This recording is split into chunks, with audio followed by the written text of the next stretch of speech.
بسم اللہ الرحمن الرحیم۔ اللہ کے نام سے شروع جو بڑا مہربان نہایت رحم والا ہے۔ جو مانگوں دے دیا کرے زندگی، کبھی تو میرے باپ جیسی بن کے دکھا۔ کبھی وقت ملے تو اپنے والدین کے چہروں کی طرف دیکھنا، آپ کو پتہ چلے گا کہ آپ کا مستقبل بناتے بناتے وہ خود کتنا ٹوٹ چکے ہیں۔ جیب خالی ہو پھر بھی منع نہیں کرتا، باپ سے امیر انسان دیکھا نہیں میں نے۔ جس کو ماں باپ کی بات سمجھ نہیں آتی، اس کو زمانہ بہت اچھے سے سمجھا دیتا ہے۔ کندھوں پہ میرے جب بوجھ بڑھ جاتے ہیں، میرے بابا مجھے شدت سے یاد آتے ہیں۔ چاہے کتنا ہی بوڑھا ہو، مگر گھر کا سب سے مضبوط ستون باپ ہی ہوتا ہے۔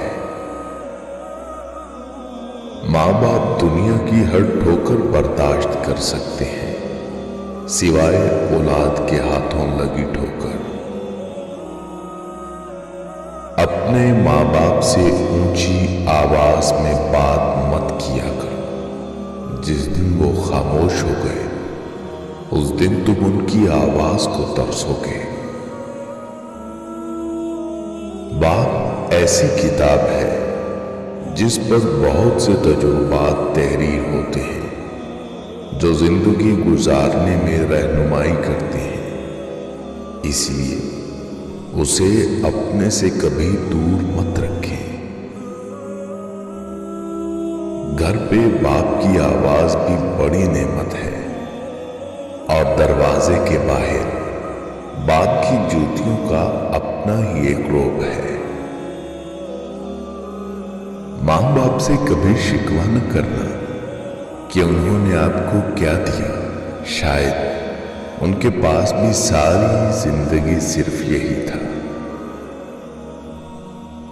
اس دنیا میں آپ کا باپ وہ واحد شخص ہے جو چاہتا ہے کہ آپ اس سے زیادہ کامیاب ہوں۔ قیامت سے کم نہیں ہوتا وہ دن جس دن ماں باپ میں سے کوئی ایک نہیں ہوتا۔ اللہ پاک سب کے سروں پر والدین کا سایہ سلامت رکھے۔ ماں کے پاؤں تلے جنت ہے، لیکن یاد رکھو باپ کی ناراضگی تمہیں جہنم میں نہ پہنچا دے۔ جس کو ماں باپ کی بات سمجھ نہیں آتی، اس کو زمانہ بہت اچھے سے سمجھا دیتا ہے۔ ماں کی جتنی ضرورت ہمیں بچپن میں ہوتی ہے، اتنی ضرورت ان کو بڑھاپے میں ہماری ہوتی ہے۔ باپ کی اپنے بچوں کے حق میں کی گئی دعا سیدھی اللہ پاک تک جاتی ہے۔ ماں باپ کی نافرمانی موت سے پہلے موت کا اعلان ہے۔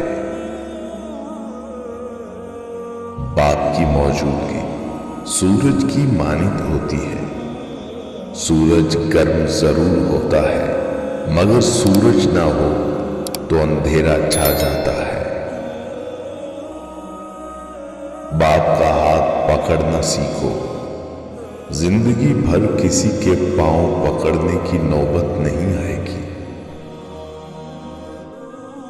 باپ کی دولت نہیں، سایہ ہی کافی ہوتا ہے۔ بے شک ماں کے قدموں کے نیچے اگر جنت ہے تو باپ کے بنا بھی جنت کا دروازہ نہیں کھلے گا۔ باپ وہ عظیم ہستی ہے جس کے پسینے کی ایک بوند کی قیمت بھی اولاد ادا نہیں کر سکتی۔ ایک مدت سے پکارا نہیں ابو کہہ کر، ایک مدت سے ہوا یہ لفظ رخصت گھر سے۔ بوڑھا ہو گیا ہوں میں، تھوڑا وقت دے دیا کر، بیٹھ کر دو چار سہی پر مجھ سے باتیں کیا کر۔ تو ہی میری لاٹھی ہے، تو ہی میری روشنی، کچھ پل کے لیے ساتھ میرے راستہ طے کیا کر۔ مر جاؤں گا ایک دن، چلا جاؤں گا چھوڑ کر تجھے، جو بچی ہے زندگی صاحب، لمحے کچھ میرے لیے بھی رکھا کر۔ ایک عمر اپنے بیٹوں کو انگلی تھمائی، پھر بوڑھے نے دکان سے لاٹھی خرید لی۔ جلا کے پھینک دو ان ڈگریوں کو جو تمہیں تمہارے والدین سے دور لے جائیں۔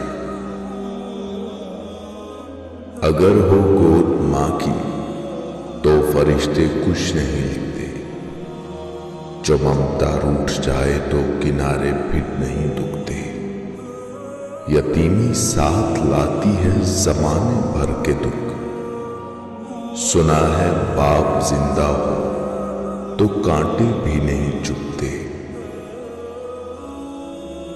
کبھی ماں باپ کی یاد آئے تو بہن بھائیوں کے ساتھ مل کر بیٹھا کر، کسی کے چہرے پر ماں مسکراتی نظر آئے گی، کسی کے لہجے میں باپ۔ باپ کا ہاتھ کندھوں پر ہو تو انسان دنیا کا طاقتور ترین انسان ہوتا ہے۔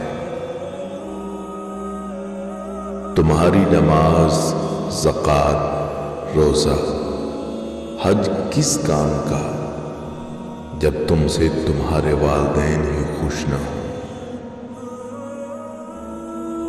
سب سے برا وقت وہ ہے جب تمہارے غصے کے خوف سے تمہارے ماں باپ اپنی ضروریات اور نصیحت بیان کرنا چھوڑ دیں۔ ہزاروں کی کمائی ہے مگر بھاڑ میں جائے، مجھے اپنے ابو جان کے ہاتھوں ایک 10 کا نوٹ لینا ہے۔ اے اللہ پاک، ہمت اور طاقت عطا فرما اس والد کو جو اپنے بچوں کے لیے بہت محنت کرتا ہے، اور مغفرت فرما ان کی جو اس دنیا سے چلے گئے۔ خدا کرے وہ لمحے کبھی ختم نہ ہو جن لمحوں میں میرے والدین مسکراتے ہیں، میری انگلی پکڑ کے چلتے تھے، اب مجھے راستہ دکھاتے ہیں، اب مجھے کس طرح سے جینا ہے میرے بچے مجھے سکھاتے ہیں۔ ذرا سی طبیعت کیا ناساز ہوئی میری عباس، بچے وکیل کو بلا کر لائے طبیب سے پہلے۔ زندگی کی کہانی کا سب سے مشکل کردار باپ ہے، اور یہ ذمہ داری کو باپ کے سوا کوئی نہیں نبھا سکتا۔